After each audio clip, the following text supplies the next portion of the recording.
beau parce qu'il part quand même de loin avec un petit sombrero et derrière il accélère et effectivement la défense du Cameroun n'a pas bien défendu sur cette action-là. Il a profité, il va vite, il rentre dans l'axe, il fait surtout la finition qu'il va bien frapper.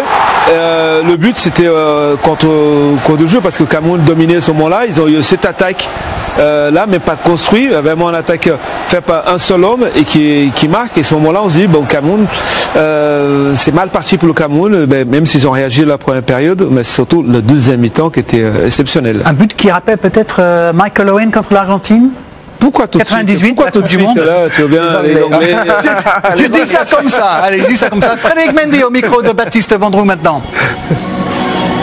Oui, Frédéric, tout proche, vraiment tout proche d'accomplir le plus bel exploit certainement de l'histoire du football bissau-guinéen aujourd'hui. Ouais, c'est vrai, on passe pas à côté. On passe pas à côté, on est cru jusqu'au bout. On prend ces deux buts qui nous font perdre un peu d'espoir vers la fin, mais il reste un match. On va pas baisser la tête, on va essayer de relever la tête contre le Burkina. Il nous reste un match. On sait que tout est encore possible. Mais on va encore tout donner pour la fierté de la Guinée-Bissau. Il y avait les moyens de l'emporter aujourd'hui. Vous êtes procuré notamment une énorme opportunité pour mener 2-0.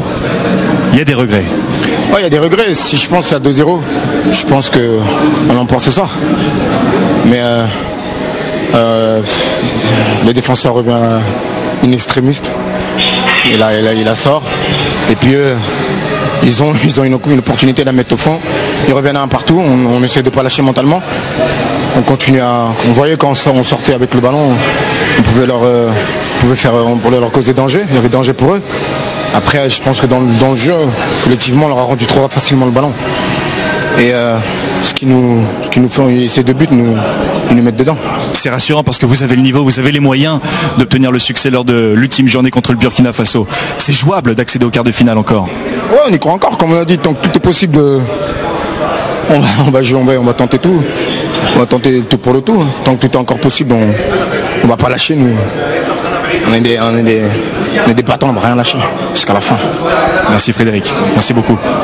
Merci beaucoup Frédéric Mendy. On l'a senti un petit peu abattu au début de cet entretien. Et bien, grâce à Baptiste, il a retrouvé la forme vers la fin. C'est vrai que c'est difficile parce qu'ils ont mené, ils y ont cru. Ça aurait été la plus grosse victoire dans l'histoire de ce pays qui joue la CAN pour la première fois. Je vous le rappelle, Louis, ils ont fait quand même un sacré match. Il y a eu des occasions pour mener 2-0. Ils ont mené 1-0, ils ont eu cette situation de deuxième mi-temps, début de deuxième mi-temps, ils ont résisté, ils ont tenu, ils ont fait ils ont passé plus de temps à défendre qu'attaquer. Hein. Je pense que le Cameroun en deuxième mi-temps, ils ont fait les changements qu'il fallait, ils ont mis un peu plus d'intensité dans l'agressivité, dans la récupération du ballon, et puis se sont procurés des occasions, et puis ils ont gagné le match. Je sais pas, mais Baptiste, il leur a dit que s'ils gagnaient, ils pouvaient éventuellement se qualifier. Je ne vois pas comment ils peuvent se qualifier. Si le Cameroun bat le Gabon et s'ils gagnent, ils sont qualifiés. Voilà.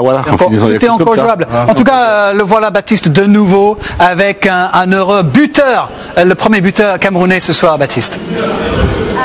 Le buteur égalisateur Sébastien Sani, le joueur de stand en Belgique. Racontez-nous cette égalisation qui vous a remis dans le sens de la marche. C'est vrai qu'il tombe vraiment au bon moment. J'avais quand même chauffé mes coéquipiers au vestiaire en disant qu'il fallait absolument égaliser dans les 15 minutes qui suivaient la mi-temps.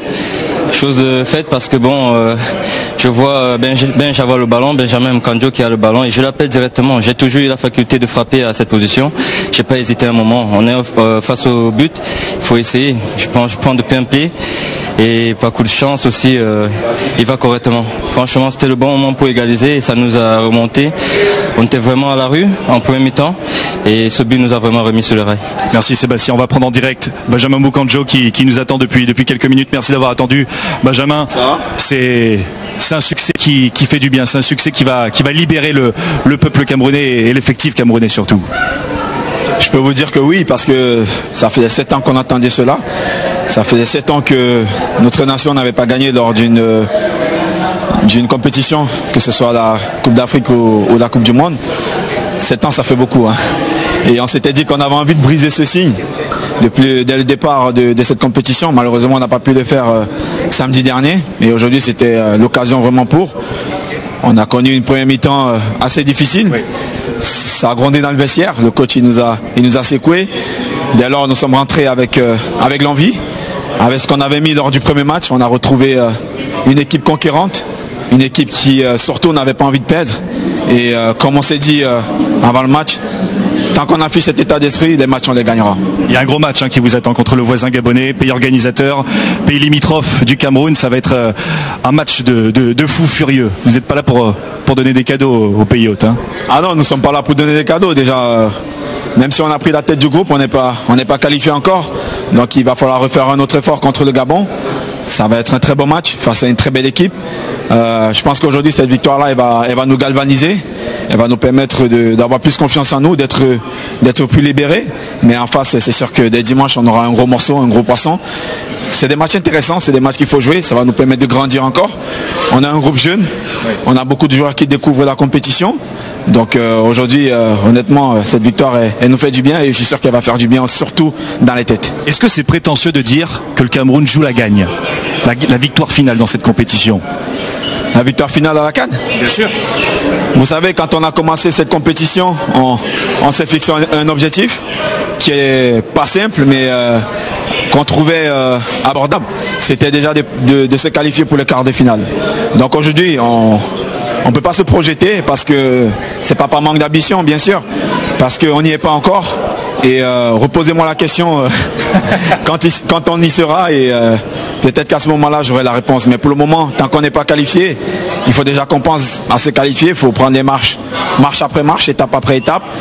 Et puis voilà, faut pas vite se prononcer. Merci Benjamin. Bonne soirée. Merci beaucoup. L'excellent Benjamin Moukonjo avec l'excellent Baptiste Vendroux. Des paroles que vous avez appréciées? Oui, très apprécié. Surtout être humble après cette victoire et croire surtout en soi. Et surtout, il a dit on ne donne pas de cadeaux, mais au pays on dit on ne donne pas le lait. Ah, c'est ça que vous dites. C'est ça. Contre le Gabon, voilà. On ne donne pas le lait. On donne pas le lait. Il y a eu un tournant dans ce match à 1-0. On a vu une occasion et puis une deuxième occasion pour cette équipe de la Guinée qui aurait pu donc mener. On va voir cette occasion parce que regardez ce qui va se passer dans la foulée aussi. Grosse occasion. On va dire bien arrêté par le gardien. Et regardez, on a accéléré un tout petit peu, bien sûr. Mais c'est dans la foulée que le Cameroun va égaliser, quelques secondes seulement plus tard, avec Sébastien Siani, servi donc par Moukonjo. Comme quoi, dans le foot, ça va tellement vite, Sonny, parfois, on a l'impression qu'on est bien dans un match et on prend un coup comme ça. Oui, parce que vous restez encore sur cette action, une belle frappe, l'arrêt du gardien, vous restez encore, c'est pour ça qu'il faut quand même assez d'expérience pour éliminer, passer d'une action à l'autre. Et à ce moment-là, le Cameroun a profité, ils étaient en défense, passer de défense-attaque et très rapidement, ils se trouvaient en phase de frapper au but. C'est exactement ça, là, qu'on a la différence du Cameroun de la première période, du Cameroun de la deuxième. Ils étaient facilement d'attaque de défense à attaque. Voilà, la transition elle était assez rapide du côté du Cameroun. Puis il y a eu des changements du coaching gagnant aussi, qui a vu Luis Nga 2 marquer le but de la victoire. C'est pas Nga 1, c'est Nga 2. Nga 2. Qui marque le deuxième. Cela sert à quelque chose quand on est entraîneur, c'est de regarder, de voir le plus rapidement possible, de trouver des solutions pour essayer de remettre les choses mieux en place. Et c'est vrai que cet élément-là a été repositionné à une place qui peut être sa place de milieu défensif devant la défense. Parce que si tu regardes un peu sur le premier but marqué par la Guinée-Bissau, il est quand même le défenseur qui recule et qui ne fait pas le bon geste sur le plan défensif. Ce n'est peut-être pas un défenseur central, c'est peut-être plus un milieu de terrain. J'ai eu l'occasion de le voir jouer dans un match éliminatoire de Coupe du Monde avec le Cameroun contre l'Algérie. Et il jouait à cette place-là. Et puis je pense qu'il faut aussi le coaching, c'est la rentrée de Nicolas Nkoulou et de Toko Ekambi. C'est l'entraîneur qui pense à la mi-temps qu'il faut faire des changements pour que cela change. Et ça a été le cas parce que le coaching lui a donné raison. Nga 2 qui se retrouve donc au milieu de terrain et qui marque ce but. 2 buts avec 2 belles frappes en plus à la fin. Oui, et puis il y a un gros travail du numéro 13. Le 13 qu'on découvre ce soir. Et oui, Christian Bassogo, qui a été très impressionnant. Homme du match, voilà, effectivement. Et qui fait un très très gros boulot et sur qui on devrait compter pour la suite. Qui joue au Danemark avec Aalborg, effectivement, un joueur qu'on a découvert un petit peu ce soir. Qui a 21 ans. Il est passé par les États-Unis.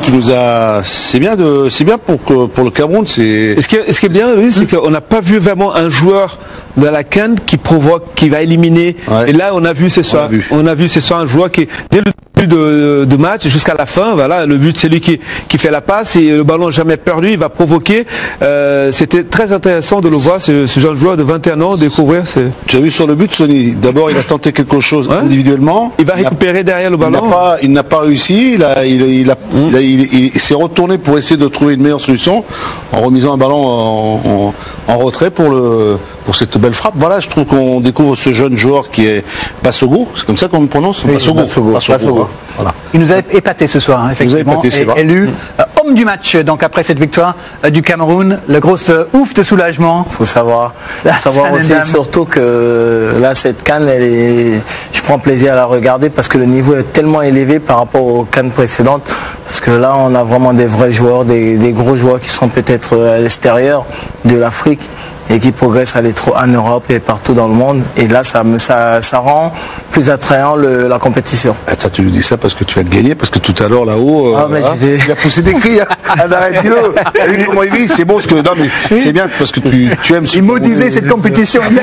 Tu l'aimes ce Cameroun, tu aimes ta sélection, tu l'aimes, ça fait plaisir à voir. Exactement. On a vibré avec vous lors de cette victoire. Première victoire, comme disait Benjamin Mokudjo, à la CAN depuis 7 ans quand même. 2010 la dernière fois, vous avez raté 2012 et 2013, donc ça fait du bien quand même d'avoir gagné ce soir. Si vous n'étiez pas avec nous tout à l'heure, l'autre match dans ce groupe c'était entre le Gabon et Burkina Faso. Encore un match nul.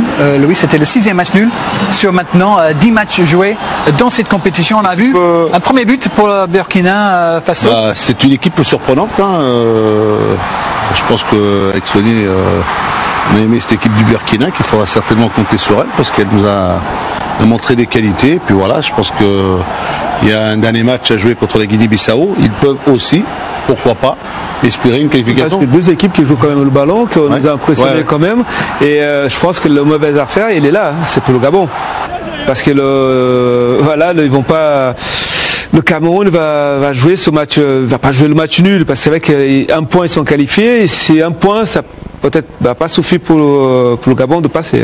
Et c'est compliqué, le Gabon qui a un gros match à jouer. Ils sont obligés, ils sont dans l'obligation de gagner le Gabon. De toute façon, c'est, je pense qu'ils match nul, après, à savoir ce qui va se passer de l'autre côté. Ils vont pas lâcher parce qu'ils sont chez eux, c'est le pays organisateur, donc ça va être un match dur pour le Cameroun. Mais je pense que le Cameroun aussi ne va pas lâcher parce on va pas leur donner du lait. On va pas donner le lait. Ils vont pas donner le lait. Les Camerounais, regardez le tableau pour vous rappeler donc que le Cameroun est bel et bien leader de ce groupe, Hassan, ce soir. Ça vous fait plaisir devant le Gabon, Burkina Faso et la Guinée-Bissau, donc avec un seul petit point. Le programme de demain, alors, vous voulez savoir ce qui vous attend. D'abord, je vous rappelle qu'il y a encore du foot en direct si vous avez envie.